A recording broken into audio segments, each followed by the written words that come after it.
Oh, sorry. I'm Laura from Linguivers, and today's lesson is going to be about... Can you guess? Correct. Essential English to use at the pub. Pubs and bars are very important places in the Anglo-Saxon culture. The places where people normally go to socialize, to relax after work, and even to have dinner. Now pay attention, because the 10 phrases we're going to learn today are really useful, not only for you to have a drink as a customer, but also if you end up working as a waiter or bartender, because you'll have to understand your customers, right?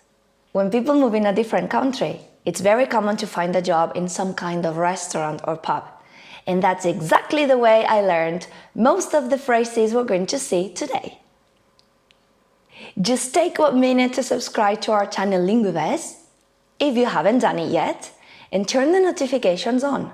That way, you'll know whenever there's a new lesson ready for you. And what if we go to the pub? Our first expression today is, "This rounds on me." This is the sentence everybody would like to hear. Now, what do you think it means? Correct. The person who says, "This rounds on me," is a person ordering drinks for everybody in the group and paying for all of them. Hey everybody, drinks are on me.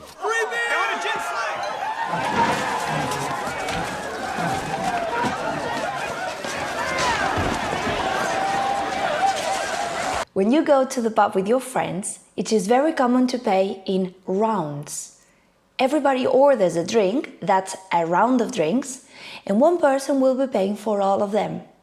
Next time you guys order drinks, a different person will be paying for all of them, and so on and so forth. Another way to say "this rounds on me" would be to say, "It's my shout." This phrase is associated to the fact that pubs are normally quite noisy places. So when you order a drink, sometimes you have to shout a bit. "Hey guys, what would you like to drink? It's my shout." "A vodka and orange." "3 whiskeys on the rocks." "4 gin tonics." "And a couple of beers." Our expression number 2 is last call. Can you guess this one? It's very common that pubs close at around 1 a.m. So at 12:45 or so, the waiter will ring a bell and shout, "Last call." That means the bar is about to close. And if you'd like to order a last drink, you must do it now. Our expression number 3 is, "A whiskey on the rocks, please." The first time I heard this phrase, I was working as a waitress in Malta, and I thought, what? A whiskey on the rocks? Can you imagine what that means? Exactly, with ice cubes, whiskey with ice. Now, we use this phrase to refer only to alcoholic drinks, not to soda or water, so you better don't order a Coke on the rocks.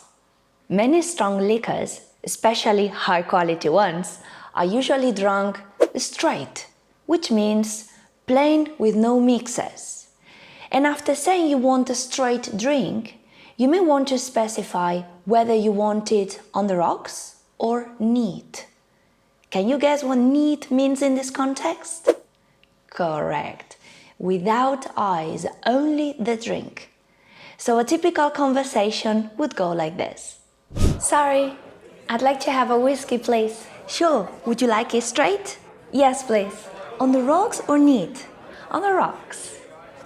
Thanks. Our expression number 4 is, "What time does happy hour start?" Are you familiar with happy hour? If you enjoy having a few drinks, you should go to the pub for happy hour. It's the time of the day when drinks and sometimes food are discounted.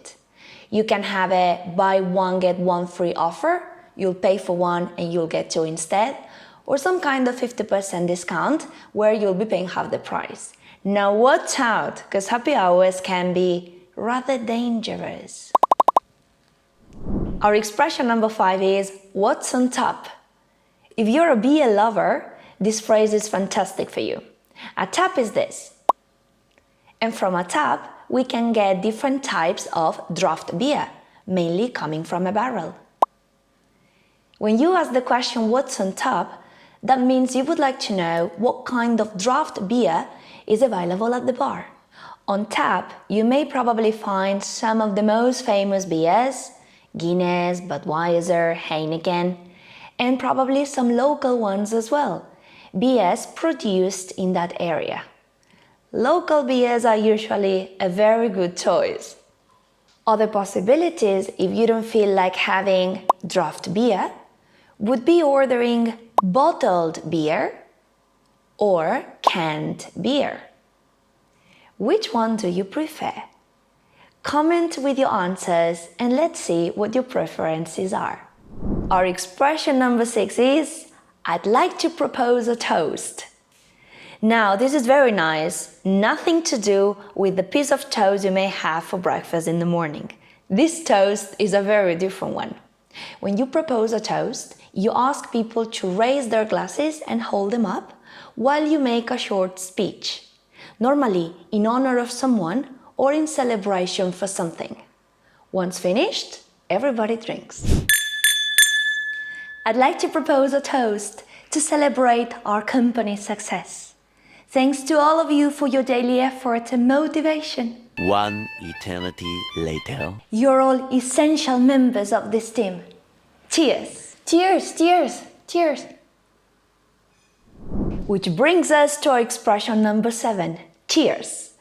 After a toast, you will clink glasses, say cheers, and drink. This expression has a beautiful meaning. When enjoying a drink, you can see it, you can feel it, you can taste it and smell it, but you can't hear it. By clinking glasses and saying cheers, you complete the experience with a feeling of oneness and being in it together. 2 very important things. 1, you can't clink glasses drinking, let's say, water. Superstitious people believe that if you do so, you will have very, very bad luck. 2, when you clink glasses, you must look at everybody you're clinking with in the eye. It's very rude if you don't do so. Cheers. Our expression number 8 is, can I start a tab? Have you ever heard this one?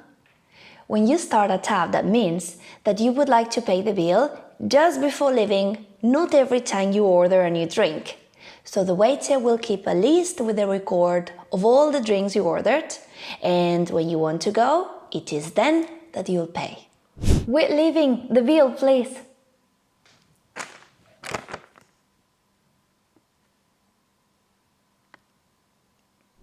Our expression number 9 is, let's go Dutch. Now, this has nothing to do with Dutch people, okay? It refers to the way of paying.